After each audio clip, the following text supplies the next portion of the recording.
में एक होने तो देती नहीं। स्लो दोस्तों कहानी को शुरू करते हैं। लगभग 3 वर्ष हो रहे थे अपूर्वा और आदित्य की शादी को। घर गृहस्थी में दिन भर रत अपूर्वा रात को अपने बेडरूम में जाती तो सास हमेशा ही वहां आती और जिस तरह आदित्य सोता था उस तरफ तकिया रजाई पर हाथ फेर कर जाना उसकी आदत में शामिल था।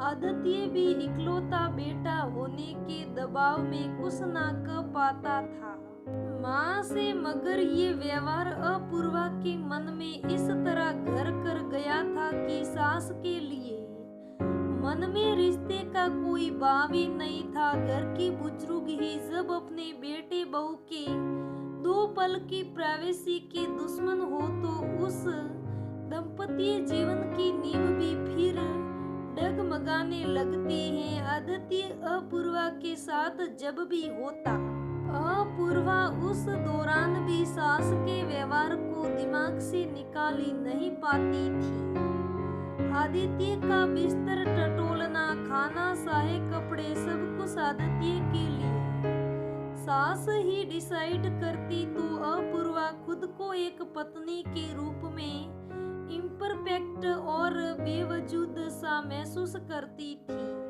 एक दिन अपूर्वा की पड़ोसन उनके घर में आई। अरे दीदी लो मुंह मीठा कर लो, पोता हुआ है मेरा, बोलो आपकी बहू कब आपको दादी बनाएगी। आदित्य और अपूर्वा की शादी तो मेरे बेटे से भी पहले हो गई थी ना। अब तक तो इस घर में किलकारियां गूंज जानी चाहिए थी, इतनी देरी भी ठीक नहीं। आखिर आपका भी तो मन होगा गोद में पोता पोती खिलाने का ना। पड़ोसन बोलकर ज्यों ही रुकी तो अपूर्वा की सास बोली पुत्र के लिए पुत्र वधू लाई, उससे तो इस घर में खुशियां आई नहीं। अब क्या पोते पोती की डिमांड करो, इनसे मैं इनकी मर्जी, इनका फैसला हमारा क्या। सास की बात सुनकर अपूर्वा किलस कर बोली उठी आपने पुत्र कब दिया मुझे अपना मम्मी, बेडरूम तक भी आपकी मौजूदगी रहती है, ऐसे में मैं कैसे। पुत्र वधू पुत्र देकर ही तो पराई बेटी किसी ससुराल की पुत्र वधू बन पाती है। आप मुझे पुत्र वधू कहने को कह तो दो, मगर खुद को इस अस्तित्व में तभी महसूस कर पाऊंगी जब आप आदित्य की पत्नी के रूप में मुझे भी उन पर कुछ अधिकार देंगे। मेरा घर है और वो कमरा भी मेरे इस घर का हिस्सा है। जब साऊं जिधर भी जाऊं आऊंगी जाऊंगी। अपूर्वा की सास अपूर्वा को झिकड़ती हुई बोली।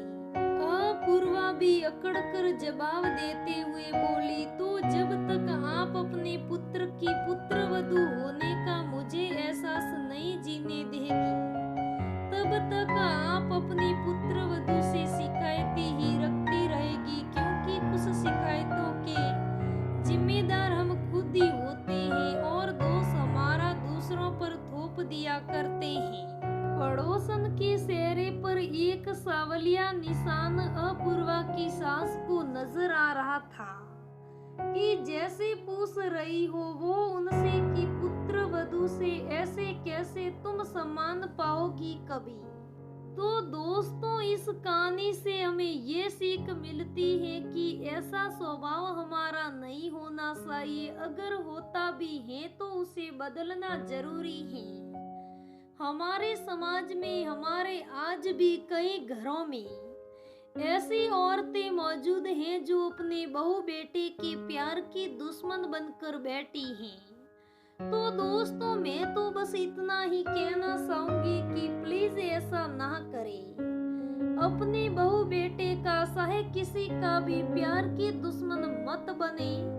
उनका भी जीवन है, उनकी भी जिंदगी है, उनको भी अपने हिसाब से रहना अच्छा लगेगा, उनको भी रहने का पूरा अधिकार है। तो दोस्तों बस यही कहना चाहूंगी, आप आगे सब समझते हैं।